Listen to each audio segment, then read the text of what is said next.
नमस्कार, जेकेएन हिंदी न्यूज में आपका फिर से स्वागत है। दिंडी मार्ग विवाद गरमाया, आमरण उपोषण का दूसरा दिन, जनप्रतिनिधियों की बड़ी हलचल। अकोला कसूरा से पारस तक प्रस्तावित दिंडी मार्ग के निर्माण को लेकर चल रहा विवाद अब आंदोलन का रूप ले चुका है। आमरण उपोषण आज दूसरे दिन में प्रवेश कर गया है, जिसमें स्थानीय नागरिकों और वारकरी समुदाय का आक्रोश साफ नजर आ रहा है।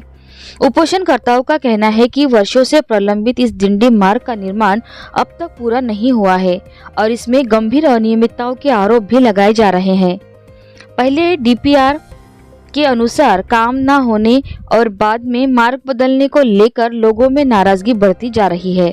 आंदोलन को समर्थन देने के लिए बाड़ापुर के आमदार नितिन देशमुख और अकोला के पूर्व के आमदार साजिद खान पठान भी उपोषण स्थल पर पहुंचे। वहीं सामाजिक कार्यकर्ता प्रकाश भाऊ तायडे की भी इस आंदोलन में सक्रिय भूमिका देखी जा रही है। बताया जा रहा है कि आमदार नितिन देशमुख के बुलावे पर सार्वजनिक बांधकाम विभाग पीडब्ल्यूडी मूर्तिजापुर के डिप्टी इंजीनियर नवले ने भी उपोषण मंडप का दौरा किया और स्थिति का जायजा लिया।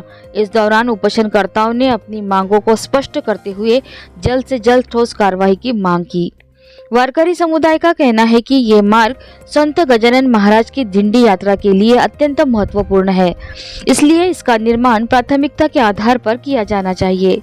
उपोषणकर्ताओं ने चेतावनी दी है कि यदि प्रशासन ने जल्द निर्णय नहीं लिया तो आंदोलन और उग्र किया जाएगा।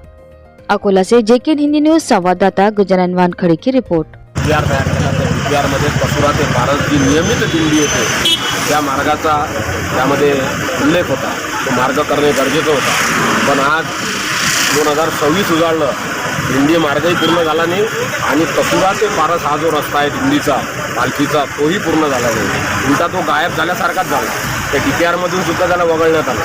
तर त्यामुळे आज सगळे हे जे कसूरा पारस आणि सगळे या शिवारातील सगळी शेतकरी मंडळी त्या रस्त्यासाठी आमरण उपोषणाला बसली आहे। त्याला आम्ही भेट दिली आणि परत त्याचा पाठपुरावा करू आणि तो रस्ता लवकरात लवकर मार्गी लागावा, तो रस्ता व्हावा यासाठी मी आमदार साजिद खान पठाण हे आम्ही प्रयत्न करू। आणि आज आम्ही भेट देताना शेतकऱ्यांची सगळी व्यथा ऐकून घेतली। आमच्या लक्षात आलं की हॅमकडे हा रस्ता होता आणि नंतर 3 एजन्सीकडे वेगवेगळे हा रस्ता फिरला आणि याच्यामध्ये मोठा भ्रष्टाचार झाला आणि याचीही चौकशी भविष्यात व्हावी अशी आम्ही मागणी करत आहोत। एसी साहेब यांनाही मागणी करत आहोत। उद्या एक्झिक्युटिव्ह इंजिनियर यांना भेटणार आहोत। या सगळ्यांना भेटून 2-3 दिवसाच्या आत या विषयाचा आम्ही निपटारा करू। मार्ग आहे त्या दिंडी मार्गाला हा डीपीआरच तयार झाला।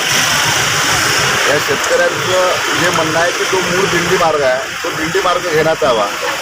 यांनी जो दिंडी मार्ग घेतला तो पॉवर हाऊसमधून घेतलेला आहे आणि पॉवर हाऊसमधून आम लोकांना गजानन महाराजच्या दर्शनाला त्या मार्गाने जाता येतं। दिंडी मार्ग कशासाठी असते? रातच्या टाईमला बी काही दिंडीकरी वारकरी लोक जर रस्त्याने गेले, रात्री 12 वाजताही रस्त्यानं जाता आला पाहिजे, 24 घंटे रस्त्यानं जाता आला पाहिजे।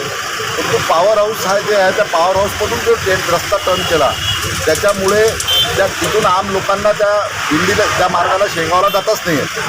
म्हणून जो मूळ हे जे तो रस्ता आहे म्हणतात की तो रस्ता आहे की मूळ जुना जो दिंडी मार्ग आहे तो दिंडी मार्ग करण्यासाठी या लोक शेतकरी या ठिकाणी बसले। मुळातच शेतकऱ्यांचा मुद्दा अत्यंत महत्त्वाचा मुद्दा आहे। त्यासाठी एसी साहेबांशी चर्चा करून 4:30 वाजता एसी साहेब येतील। एसीची चर्चा करून सुधारित अंदाजपत्रक शासनाला पाठवू आणि निश्चितपणे शासनाजवळ याचा पाठपुरावा करून या शेतकऱ्याचा प्रश्न मार्गी लावू। आणि अनेक दिवसाचा रस्ता प्रलंबित सुद्धा आहे। कंत्राटदाराला विचार करतो तर कंत्राटदार म्हणते आम्हाला पैसे नाही मिळू राहिलो आणि पैशाअभावी म्हणा तर कंत्राटदाराच्या चुकीमुळे म्हणा राहिलेले अनेक ठिकाणी काही जॉईंट जोड्याचे राहिले, ते जॉईंट जोड्याचे दिंडी मार्गात राहिले। लवकरात लवकर आता 4:30 वाजता आल्यानंतर एसी साहेबांची चर्चा करून निश्चितपणे त्याच्यात तोडगा काढू आणि न्याय मिळायचा। ऐसी ही और खबरों से जुड़े रहने के लिए देखते रहिए जेकेएन हिंदी न्यूज। ऐसी ही और खबरों से जुड़े रहने के लिए देखते रहिए जेकेएन।